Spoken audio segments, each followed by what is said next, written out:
Welcome to Let's Be Well Together podcast. We're your wellness check-in team. Join us each week or when you can. We enjoy exploring wellness concepts and reminding you to make time for wellness. This is episode 165. All right. Welcome back to another week of Let's Be Well Together podcast. I am Riley and I'm here with John. Hi, Riley. Hi. I have been thinking a lot about motivation and goals lately as we come into the new season of spring, coming out of the dreary winter and just kind of fresh start of spring and how I can achieve those goals.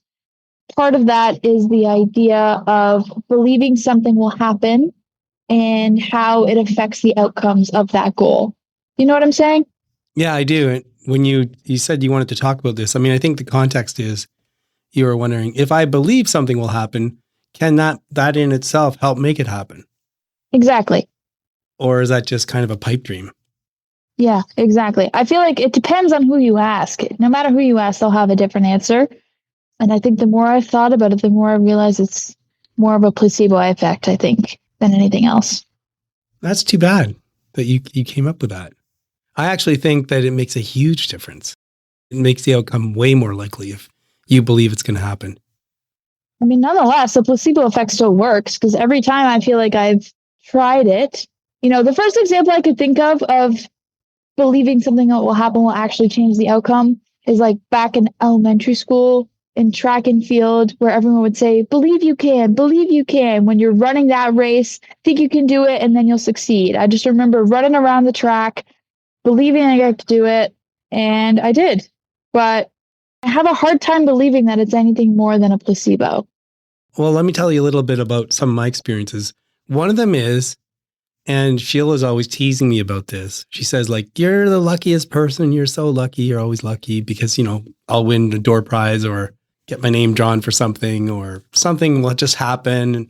And actually, I read this series of books. It's called the Xanth novels, Xanth. And it's about this magical land and this guy growing up and stuff whose name was Bink. And it turned out that his magic was essentially luck. Everything just breaks just right for him. And so she teases me like I'm that guy. I think the reason why we both talk about how lucky I am is because I believe I'm lucky. I believe I'm lucky. And so anytime something that looks like luck happens, I said, there you go, I'm lucky. Look at that. If I had a different mindset, if I was like, oh, I'm so unlucky, every time something bad happened, I'd be like, oh, I'm so unlucky. That's terrible. And so I do feel like that kind of positive mindset and feeling I'm a lucky person, it almost makes it seem like more luck happens to me than other people. I guess that's kind of the difference between a little bit of a psychological perspective here. A bit of a difference between the growth mindset and just a static mindset is that if you think you're not going to go anywhere and if you just don't have a positive outlook towards life or you're not ambitious or motivated that way, then it's just never going to happen. Whereas people with the growth mindset are just constantly looking towards the future. And that's, I guess, probably part of how they get there. Manifesting, I guess, if you're going to take a spiritual route. Another way I look at it is, pick whatever endeavor that you're on, especially take one that's challenging. Take one that you're not sure you're going to be able to complete for whatever reason. If your mindset is, I believe I can do this, imagine that. And then imagine it never works for me. This can never happen with me. Something always goes wrong. Imagine that. Now, imagine you get to a fork in the road or you get to a point where you're almost exhausted. And do you have that little energy to get over the line to get to the next step?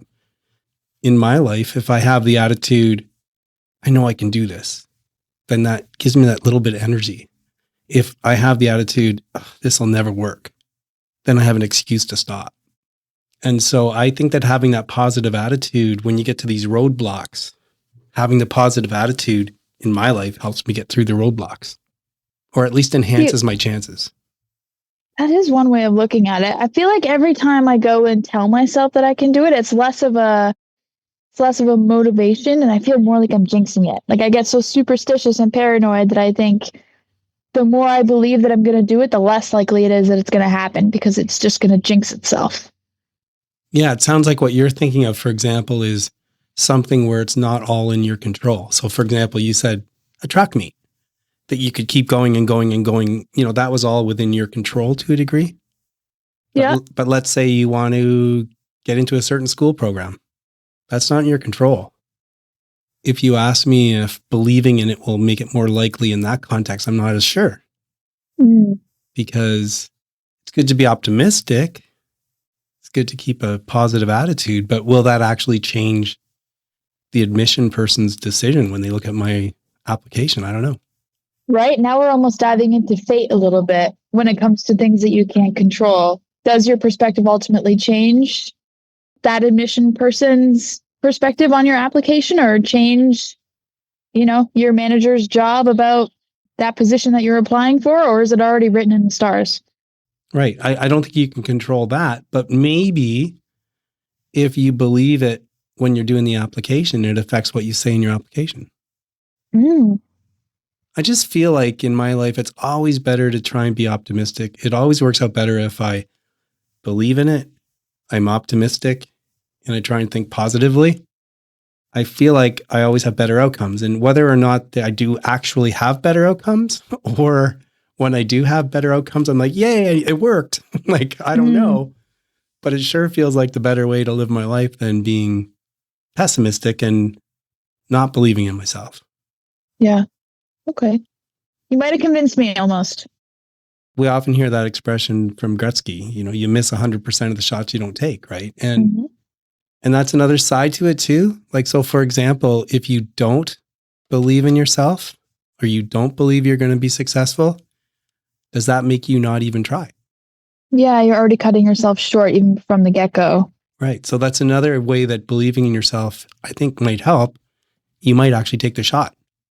Yeah, I guess I did. I was about to ask a question about whether belief, because we're putting a lot of pressure on the belief part of, say, making a decision or the outcome of something. But actions and beliefs do go hand in hand, because if you ultimately believe that you can do it, it'll motivate you to take action to do it, or vice versa. If you're taking the small actions, maybe the belief will come later. Start small, and then slowly your motivation will grow. Say with a job application process or a school application, you have the idea, oh yeah, maybe I could do that. Maybe, yeah, I could do that. I can get in. They would love me. I'm a great candidate, whatever, right? Whatever the series of events are, belief then action, or action then belief. They go hand in hand. Maybe part of the application is, why should you get in? And you just told yourself, I believe in myself, I should get in. And here's why. And you're like, I'll write that down. Yeah. But I'll give you kind of an analogy that's not right on point. It's kind of an interesting thing I read about in terms of long distance running. I've read different books and different theories. And there's one theory that's really interesting. And it's basically, and it accords with what I experience. Imagine one day you run 5 kilometers and the next day you run 10 kilometers. It's not unusual on the day that you run 5 kilometers that at the 4 kilometer mark, you're like, oh, I'm a little tired. I just got 1 kilometer to go, but I can do this. And it's a little hard, and you finish the 5K. The next day you run 10 kilometers. And as you're running between 4 and 5K, you're daydreaming. You're like, doop, doop, doop, doop. You don't even notice anything. But when you get to 9 kilometers, you're like, oh my gosh, I'm so tired. I just got 1 kilometer to go. And kind of the theory is that your subconscious mind, somewhere in the back of your mind, your body knows how far you're going to run, and it affects your effort level. And whatever that endpoint is, that's when it's like, oh, now it's really hard. There seems to be an impact when it comes to effort based on what you're thinking. So if you're in that context, at the 4 kilometer mark when I'm running 10K, I'm like, I'm strong, I'm powerful, this is good. But the day before at the same spot, I'm like, I'm tired, this is hard. So I don't know, I think there's a lot that we don't understand about how our minds work. But I think it's interesting that you connected it to your physical wellness too. As you were talking, I was starting to think of progress in the gym. People who work out, hello listeners, if you lift in the gym, you know that it's not always going to be consistent. Benching 100 pounds for 1 week is going to be completely different, maybe the next month or the day after that. And I think a lot of that maybe has to do with mentality, right? If it feels heavy as soon as you touch it, and it was light last week, it's going to discourage you a lot from being able to lift it. Whereas you think, what do you mean? I did this so easily last week. What's the problem here? It's kind of like the same idea as the running, right? Your body knows somehow. And the other thing too, that's a great analogy. Have you ever gone to the gym and you're just feeling really up and it just feels great? And other days you drag yourself to the gym, and actually sometimes that feels great too. But there's also days where you drag yourself to the gym, you're in a bad mood, it feels harder. Mm-hmm. So I guess I'm just saying that I think there's a lot of connections between mind and body, between mind and results. And ultimately, if we don't know if believing is going to change the outcome, but it might, then why not believe? Why Yeah, not? what's the harm? Yeah, why not be positive, upbeat, optimistic, and believe? Because, hey, it might work. That's a great takeaway. Guests are giving their time, expanding our minds. Today's interview is in the category of physical wellness, and we welcome back Tom Swales. Last time we talked about belief systems and improving our physical health, and today we're chatting about self-awareness. Welcome back, Tom. Thanks for having me, John. Tom Swales earned his Bachelor of Arts in Athletic Training and later completed his Master of Physiotherapy at the University of Western Ontario. He secured advanced certifications in areas such as manual therapy, strength and conditioning, acupuncture, and urology. Tom's expertise is highly sought after by health professionals looking to improve their practice in areas like injury prevention, rehabilitation, and performance training. He's a trusted clinician and mentor in orthopedic healthcare. He's the founder of Advanced Movement Therapist Certification, AMT. He's passionate about empowering health professionals with practical, results-driven education. So, Tom, let's talk about self-awareness, and maybe we can start by providing some examples of the kind of self-awareness that's important in the context of your work. Yeah. So quite often clients come in and in their history, I ask them, when did your pain start and how did it start? Oh, it started like a month ago. Well, did anything happen? Oh, no, nothing happened. It just came out of nowhere. It's not that it came out of nowhere. It's just they weren't paying attention to probably some of the more subtle signals of discomfort that they were initially experiencing. And then the signal got louder. The research says biggest predictor of an injury is a previous injury. And I do agree with that, but I think that's more with an old injury. I think the biggest predictor of a new injury is a lack of self-awareness. Think, for example, the desk worker who has two screens and they're working at their screen and they're doing this all day long to the right, turn, thousands and thousands of times. Now, all of a sudden, they get some left shoulder and left neck pain. They can't figure out why. And then when we're looking, they're like, well, your head rotates to the right, but it doesn't turn left anymore. And it's not because it got stiff. It's just they ignored the left side of their world for so long that their brain didn't know how to coordinate the muscles to do so because it was so used to going over here. So now that they've got pain and compression on the right and they can't move to the left. And all of a sudden you start getting their eyes to move and all of a sudden their head starts turning back to the left. It's because their visual system that's highly entangled with the cervical spine, the brain and the eyes didn't know how to go to the left. Therefore, the motor control system didn't need to go left. It's some of these things, and this is where a lot of good questions need to be asked. When we're working with clients, what's your workstation like set up? How do you sleep? Are you backside, stomach? Stomach sleepers, I'm going to say if it's working for you and it's not causing any problems, you're probably fine. But if you're coming in to me and you're like, oh, my neck hurts, my back hurts. I'm like, do you sleep on your stomach? Yeah. Let me guess. You have your head turned to the right. Yes. Well, when you got your head turned and cranked, you're compressing all the nerves and the joints. You're not a supple baby anymore. You're not a little Gumby child that can just sleep any position it wants. You're a stiff adult who sits in a chair all day and doesn't lay on their stomach and they don't work on the floor. So now you've got this compression in your neck and your low back simply because of your sleep positions. Once they start to see, oh, okay, yeah, then they can start to change their behavior. One, they're aware of some of the mechanism of their pain. And two, they're more aware of their movement behaviors or lack of movement behaviors. So they're doing too much on one side. We got to do a little bit more on the other. Oh, you're standing too much. Maybe you need to sit on the floor and just, work on your posture and your hip mobility. So a lot of the injuries or issues, they're just they're little pains, more so than actual trauma. If there's a specific mechanism, I crashed skiing and I twisted my knee. Okay, that makes sense. But the little injuries that come out of nowhere, it's not from coming out of nowhere. They just weren't aware of what they were doing on a repetitive basis at this low level, thousands of repetitions a day. Okay, I'm going to come back and ask you about what you were just talking about, but I'm going to sidetrack it just for a second. Yeah. By coincidence, for whatever reason, I decided at the start of the year, I'm going to sit down on the floor to watch TV more this year. Because I think in my head, it's going to have some benefit. I think it's going to make me more flexible. But in your experience, what is the benefit of me sitting on the floor? Just out of curiosity. Well, you develop that relationship with the floor again. I mean, what's one of the biggest fears as we get older in the elderly? It's falling. Yes. And everyone talks about fall prevention. Well, okay, great. Like we want to be strong. We want to work on balance. We want to do all the things to prevent falling. But what if a fall happens? What's your relationship with the ground? Can you collapse and drop your center of gravity? Can you absorb forces? Think about how we developed that relationship with the ground. As kids, we just sat there. We played there. Kids are crawling. They're moving. They're sitting in these different positions. My son still squats in a full squat playing Lego all day. Even if he's got Lego on a table, he goes up onto the table into a full squat, and he just does this perfect full squat, and you can just sit there for hours. Having that relationship with the ground is going to help restore a lot of the mobility, balance, posture stuff that we've kind of created, because we created a lot of comfortable things in our environment, such as like these very nice ergonomic chairs. Well, the ergonomic chair, it's great because it encourages me to sit for longer without pain. But what is pain? It's a signal for change. When you sit on the floor, how long can you sit in one position for? You're right. You have to keep shifting your position. 5-10 minutes. Right. And then all of a sudden you're like, oh, this is starting to get sore. Okay, great. Because now that signal is telling you to, hey, move your ass. Okay, now we sit straddle. Okay, great. Now we're stretching the hamstrings.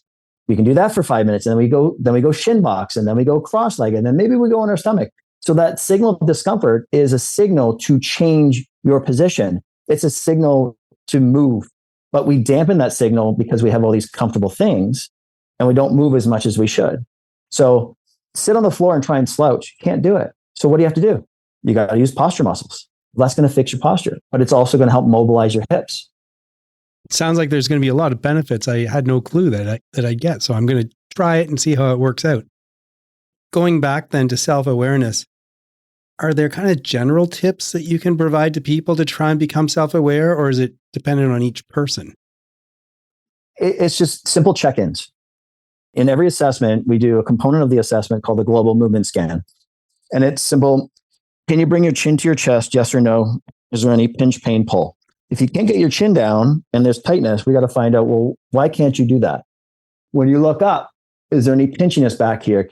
Can you get your chin to your collarbone? So we set movement baselines and figure out, if you can't do them, well, let's try to figure out why. Can you touch your toes? So I cannot touch my 3 feet toes, away? but I used to be able to touch my toes. And Exactly, right? Everyone's been able to do that. It's just like we all were able to squat deep because we wouldn't be standing if we weren't able to squat, because the squat in the low position is the precursor to standing. Because what's the end position of human beings? Standing and walking and then running. But if we've lost some of these prerequisites for movement, simple, I can't bend forward. Well, we used to be able to do that. And you probably pressed into the floor, piked up, and then hip hinged into a standing position as well, because babies do that all the time instead of a squat. People say, well, I've never been able to do that. I'm like, you have been. You just haven't checked in with it for a while. When was the last time you checked to see if you could touch your toes? When was the last time you checked your single leg balance? Because that's a big one that people come in. We look at single leg balance with everybody. Stand on one leg for 10 seconds, eyes open, and then we'll do it with your eyes closed.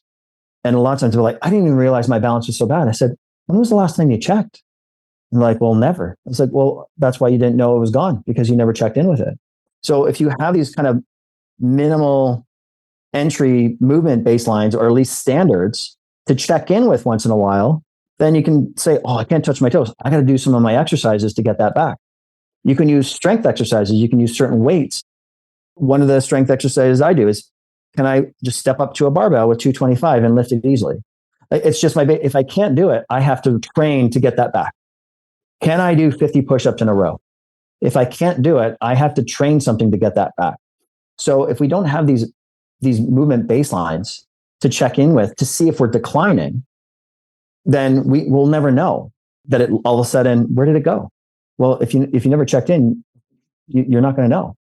Our bodies are very good. They're very efficient at not using something or maintaining something if it doesn't need to, because it's expensive. Muscle's expensive. The amazing thing with the body, though, is that if you do train it, it's so adaptable and you can get things back again. In terms of these kind of different check-ins, do you, for example, have kind of a list or something that people can look at so they can think about what check-ins to try? Yeah. So to kind of streamline for my athletes coming in who I was training every day, rather than me assessing or screening them, I created what's called a SAM scan, a self-awareness movement scan. And it took 3 of the cerebellar tests that we use in the AMT system. They're very simple. They take less than 60 seconds to do, to see if there's any top-down control issues, if there's any cerebellar imbalances, if there's any rotations or balance problems. Great. Look at that. Clean. Good. What's your neck doing? Can it bend, extend, rotate? Can you touch your toes? Can you back bend? Can you rotate? Can you side bend? Can you single leg balance? So those top tier tests, if they find like, oh, this one feels off, then they can kind of branch off and look at, okay, is it my rib cage? Is it my hips that I can't rotate? What's my straight leg raise? Do I have nerve tension? It takes them a little time to figure out, like to learn it. But once they do it, it takes less than 3 minutes. It's a 3-minute movement scan. Because what my athletes were doing, the older they got, the more corrective exercises they had to maintain their body. They would come in with 20 exercises. They're doing 20 exercises before they even get to work out. So you don't have time for this, and neither do I. So I said, do the scan. When you hit this roadblock, fix that little issue with 2 exercises, go back, check the scan. 9 times out of 10, that one area that they needed to fix unlocked everything else. It was like that linchpin. Great. Took 5 minutes to do that. Now go do your warm up. Let's get to work. So I took this awareness, these movement baselines. Can you do these very simple things to see if the nervous system's organized and ready? And if not, correct it so that we can get to work. So it's a very simple, that's on my website. It's for anybody who wants to do it, either learn it for themselves or wants to teach it to their clients or what have you. But this is the one tool that I give to all my professional athletes, all my weekend warriors, anybody who wants to have greater self-awareness. And possibly, I can't make any guarantees, but when we have greater self-awareness and we have more balance in how we move, it's less likely we're going to hurt something when we do something symmetrical. Running, when we lift a weight, there's less likely for injury when there's more symmetry. Talking about self-awareness, when I started running, I noticed I was getting a sore knee and ankle. Yeah. And when I finally kind of figured it all out, because I'm kind of like you, I'm like, what about this? What about this? I realized I was running on a path that had a slant to the right. Camber. Yep. And so the fix was just to run in the middle of the path. Yep. So yeah. I really like that idea of your SAM scan. Yep. If people wanted to find your website, where is it? And you may as well tell us about your social media addresses. So the website, the education website is www.amtcertified.ca. The advanced movement therapist certification's up there, SAM scan's up there. There's a shoulder health. There's a few other mini courses. So some of the courses are for general public and coaches who want to either help themselves. I designed some of the courses for my CrossFit friends or my yogi friends who are doing handstands. So if they want to learn handstands or muscle ups, all in that, but I kind of tricked them into self-assessing themselves and fixing the little weak links before doing the skills. So I made a couple of these courses that it goes after all the orthopedic potential weak links and then integrating skills to kind of make it more fun at the end. But all those courses are up there. My Instagram is swales.tom. Lots of free stuff. I post there regularly. My YouTube is where you're going to find your longer formats. Little orthopedic, pinchy wrists, low back, tight hips, all kinds of videos and education that you can use to kind of self-assess and self-correct. What's the address for YouTube? Oh, Tommy Swales. Okay. Yep. And then I have my LinkedIn is just Tom Swales, Facebook, same. And then I have a TikTok as well, which is the AMT guy. Okay. Now we are almost out of time, but breathing is really important to me. And when we set up this interview, you said something about checking in on breathing. Yeah. So tell me a bit about that. So breathing is that first movement that we learn when we come into this world. Think about what baby does. It takes its first breath. And if you look at how babies breathe, they are perfect breathers because it's a reflex as well. So they always know how to breathe into their belly. that diaphragm kicks on and they can just do this nice belly breath that's long and slow.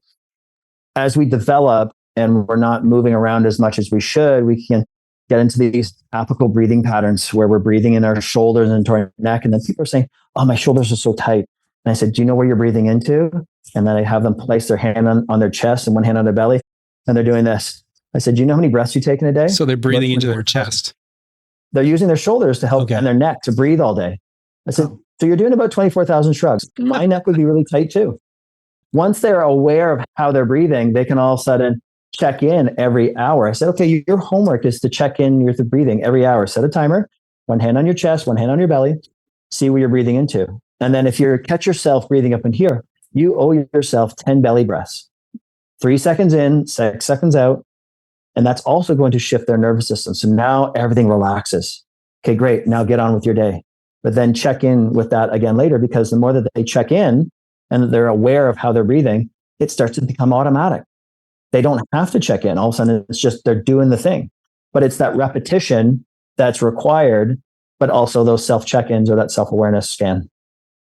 Well, I'm pretty good at checking in on my breathing when I'm running, but now that you mention it, I'm not very good at checking in during the day. So I'm going to try that just as kind of an experiment to see if I'm breathing into my stomach.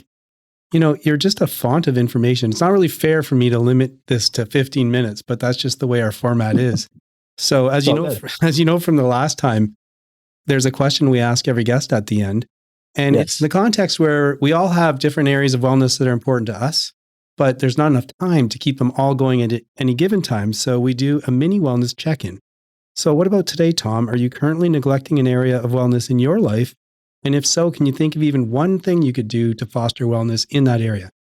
Yeah, the one thing I really enjoyed through high school and even in my undergrad's art. I used to paint and draw a lot. And then even this Christmas, one of my gifts to my wife, she got me an engraver to use. And of course, I hadn't touched it all year. She got it for me last Christmas to engrave rocks and wood and whatnot.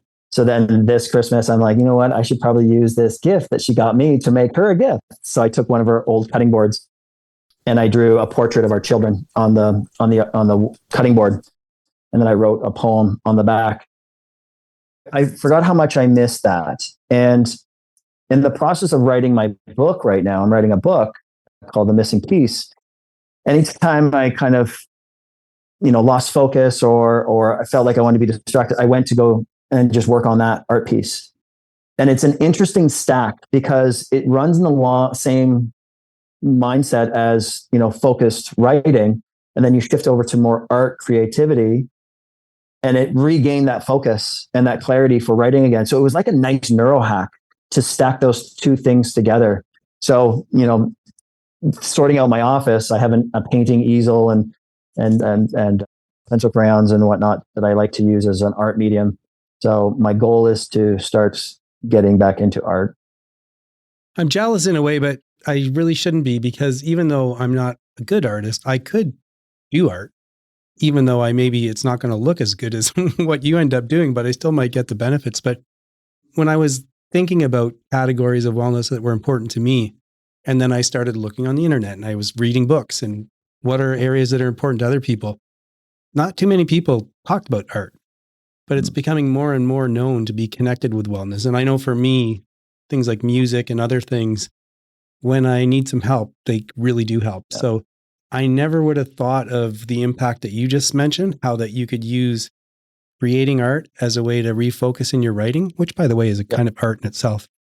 So maybe they're not too unrelated, but that sounds great. And I hope you do get to do more of it. So Tom, thanks very much. 2 really interesting interviews. You're really energetic. You're full of knowledge and a lot of really interesting stuff. And your patients are lucky, and we appreciate you dropping by. Oh, thanks for having me, John. We're glad you're here, and we hope you're making wellness a priority. Hope you're getting something out of the podcast. And especially for people who are new, you might not know that the podcast was inspired by my book, Accidentally Well by John Webster. It's available on Amazon, Indigo, Barnes & Noble, pretty much anywhere where you can buy books online.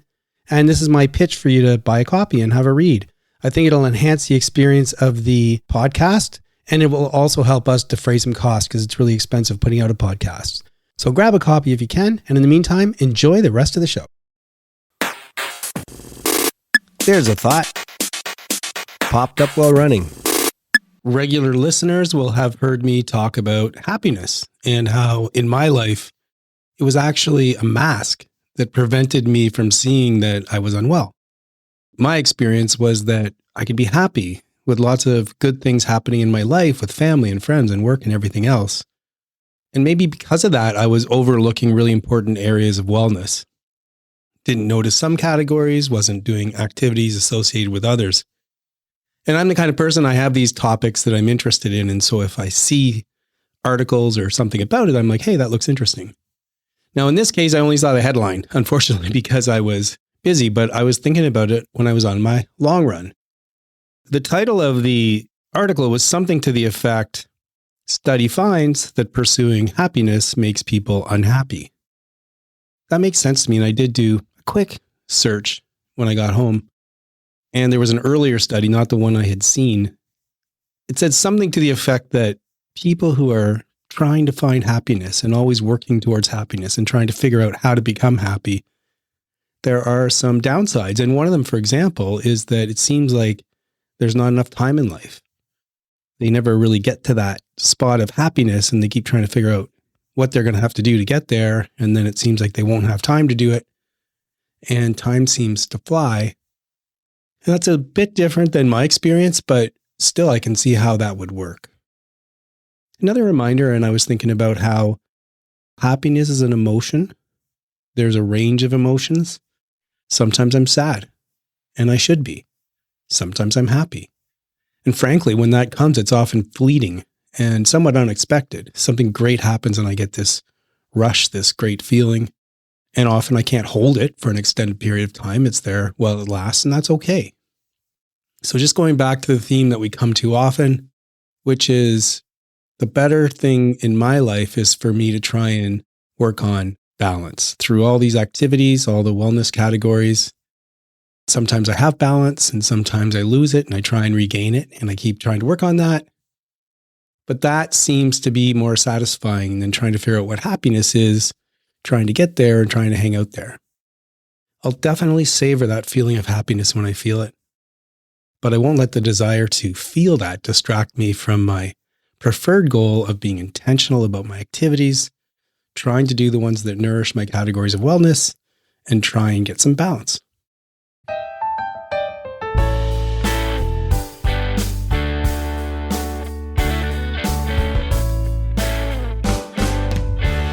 I'm Cameron, and welcome to another installment of the Adventures of the Starving Artist.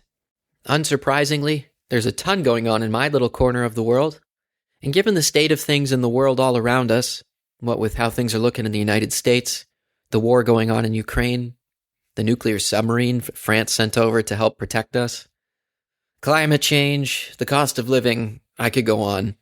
There's a whole list of reasons to get down. And I often find myself feeling pretty down when I think about those things. And while it's important to stay in touch and in tune with everything going on in the world, sometimes it's healthiest to just focus on your corner and make sure that you're doing everything you can to make it a little bit brighter. And so in this segment, I just want to tell you a little bit about what I'm doing to hopefully make life a little bit brighter. Most recently, your wonderful host John and I collaborated on a song, the lyrics to which he wrote. It's called True North, Frame of Mind. And he and I had a chat about that you can hear on the podcast. If you want to listen to the song, you can check it out on all the major platforms. That's True North, Frame of Mind. In addition, the Shania Twain tribute band that I'm in, Let's Go Girls, is kicking back up again for the spring and summer season. So we've had a ton of rehearsals going on lately, 4-hour intensives, to get ready for a show that's fast approaching. We're feeling pretty good about it, and I'm always amazed at how much we remember, even if we haven't touched the material in a while. It kind of sinks in into the back of your brain somewhere, and you can draw on it. It's pretty nice. Another huge perk about playing with that band in particular is all the band members are pros.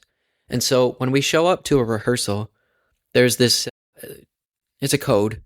You show up to rehearsal knowing your parts so that you can then gel as a band and finesse as a team. You don't show up to rehearsal and learn your parts in the rehearsal. And I'm really happy to say that this band is The phrase I like to use is proper villains. It's always nice to play with proper villains again.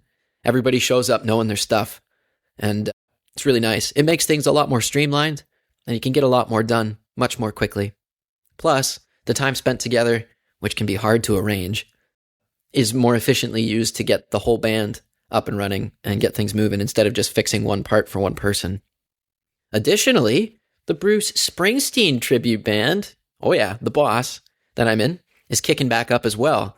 So in the past week and a half, I've got a list of, it's roughly 120 tunes that I got to nail down from memory.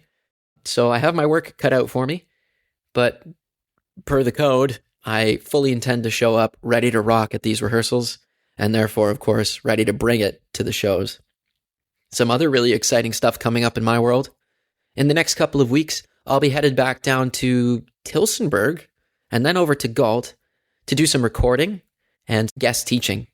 And finally, I get to record some stuff of my own. I love recording for other artists and other people. I think it's a great way to use my skills and to help bring other people's art to life. I really genuinely love doing it. But I also have my own stuff that I've been puttering away at when I find time, and I'm ready to bring it to the world. So that's going to be recorded soon. Additionally, there's going to be a quick filming session where I'll be playing live on video, doing some of the music for Fire Escape, which is a short film that I did some soundtrack for, in anticipation of the soundtrack album launch on April 4th. So lots coming up, tons of music all the time. I can't wait to share more of it with you. And that's how I'm trying to make my little corner of the world just a little bit brighter. Bringing some sound, bringing some smiles, hopefully some laughs, and who knows, maybe even some good music. For now, that's all I've got.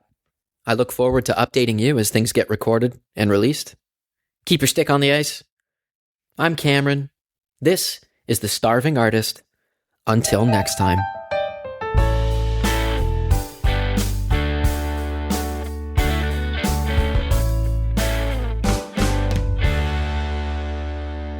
Please remember that we're not providing advice. We hope to inspire you to work towards balance, and we urge you to consult with qualified people if you need advice. The people on the show are speaking in their personal capacities. Their views expressed are their own, and don't represent the views or opinions of their outside contacts, their employers, or anyone else. We try to get things right, but we can't guarantee everything we say is correct, or that the things we talk about will work for you. Let's be well together, and let's be sure to do that in a safe way. And it's sign-off time. It's Sheila here with John. Hey! Hi, John. I had a very exciting week this week because I got to go up to Collingwood. Ooh. So I try and get up to see Elise and Michael once a week. That's our little grandson. And it just so happened that we had our place in Collingwood. So we went up to One Sound, picked up Elise and Michael, and drove to Collingwood and spent 3 whole days there. By we, it's not me, though. No. So we had a really nice time. It was so great to get up there and enjoy the location and just make sure everything's still there and everything's working. So that was really great. We got to go in the pool, and it was Michael's first time going swimming. That was so much fun. And we went for hikes and coffee and dessert and just had a great time. So I really enjoyed that. Got to play some cards. So I had some really good social time. What about you, John? Well, I was home a lot, but a few interesting things happened. First of all, last Saturday, went to the gym. So like a week ago Saturday. Yep. And I think I forgot to mention this last time, but I forgot my headphones. Right. And that's really tough when you're on a treadmill, and I was going to go on for just over an hour. And I thought, so the old me would have said, this is no good. I'm going to go home, get my headphone, or go run outside or do something else. But I thought, you know what? I'm going to try and do this. I'm going to just try and see if I can do this. Because if I can do an hour on the treadmill in the gym, boring, and make that work, then almost anything can work. Yeah. Anyway, what ended up happening was really cool. I thought about this. I thought about that. I've been trying to figure out a way to articulate something. I've got kind of an idea for a strategic plan for wellness. Yes. And when I was on the treadmill, I figured it out. So I'm working on that a bit, and I was doing that this past weekend now. The other big thing for me this week was first time getting back outside to run in a while. Yes. So that was good news. The bad news is I'm in a big funk. I had a cold and all that stuff, and I wasn't eating very well. So put on a little weight and my lungs aren't in great shape. So I was out running and going, oh my goodness, like I'm going so slow and this feels so hard. And it's just another one of those times though, where it's like, well, there's only one way to get through this, which is just get back out there regularly, maybe a bit more.